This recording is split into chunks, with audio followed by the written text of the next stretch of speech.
kebanyakan TikTok pasti memunculkan satu figur minimal. Entah itu figur, entah itu orang, atau entah itu karakter. So basically harus ada personifikasi dalam konten.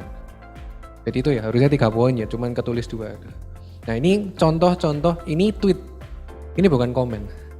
Jadi ada testimoni sampai ke cross platform bahwa memang ada audiens yang memang suka. Jadi tidak cuman menang di TikTok, ada buktinya di tempat lain. Nah apa yang bisa kita pelajari dari sini? Mulai kerasa enggak kira-kira? Jadi sebenarnya apa sih kuncinya ngonten sampai bisa jualan itu? Udah kerasa enggak? Udah ada bayangan enggak? Kalau udah berarti sudah selesai ini. Pak itu kan sosmed Pak, kita ini kan perusahaan. Gimana kita ini ngeluarin biaya kan buat jualan. Nah di sini aku coba bawa sebuah teori, mohon maaf kalau meleset, tapi basically yang aku tangkap, teori yang saya bawa itu intinya begini. Kalau Anda mau melakukan atau menjadikan sebuah peristiwa yang bernama ekonomi, harus ada yang namanya trade, jual beli. Trade atau jual beli itu terjadi karena 3 poin ini. Sesuatu diproduksi karena ada demand.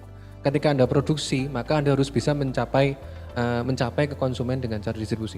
Jadi kalau bagi saya branding itu proses untuk membuat image yang unik supaya gampang diingat. Tujuannya gampang diingat adalah kembali ke pitching sales yang tadi.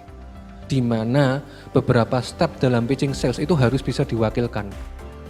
Jadi kalau saya bilang sabun deterjen warna terang atau sabun deterjen warna gelap, itu kalian sudah langsung ada top of the mind-nya tadi itu. Itu intinya branding. Ada logonya, ada packagingnya, ada brosurnya, iklannya terakhir pakai siapa, Densu terakhir ngomong soal brand apa. Itu semua menjadi peristiwa yang menyebabkan kita punya persepsi terakhir terhadap sebuah brand. Itu namanya branding. Ingat, yang ada ing berarti kata kerja. Nah, maksudnya begini. Tadi itu kan sales funnel yang umum. Nah, kita ini kan judulnya kan buat TikTok. Nah, kalau kayak TikTok buat kayak sosmed tuh gimana? Itu semua itu kita simpulin dengan satu nama namanya funnel atau corong. Bagi teman-teman yang biasa ikut workshop masterclass bersama kita Connectpedia, ini kalau tidak salah workshop masterclass saya tahun lalu ya ini. Ada pertanyaan? Kalau ada disimpan dulu. Jadi ini funnel, aku akan coba jelasin singkat aja funnel, cuma 3 slide aja. Jadi yang pertama aku buat analogi pacaran. Teman-teman di sini apakah masih ada yang kesusahan soal topik pacaran? Nggak apa-apa, ngaku aja. Pak Marvin masih available kan ya? Jadi saya coba buat diagram corong untuk yang namanya pacaran. Jadi saya buat kasusnya adalah Anda tertarik kepada seseorang. Saya tidak bilang gender, anggap aja netral. Cowok suka cewek atau cewek suka cowok.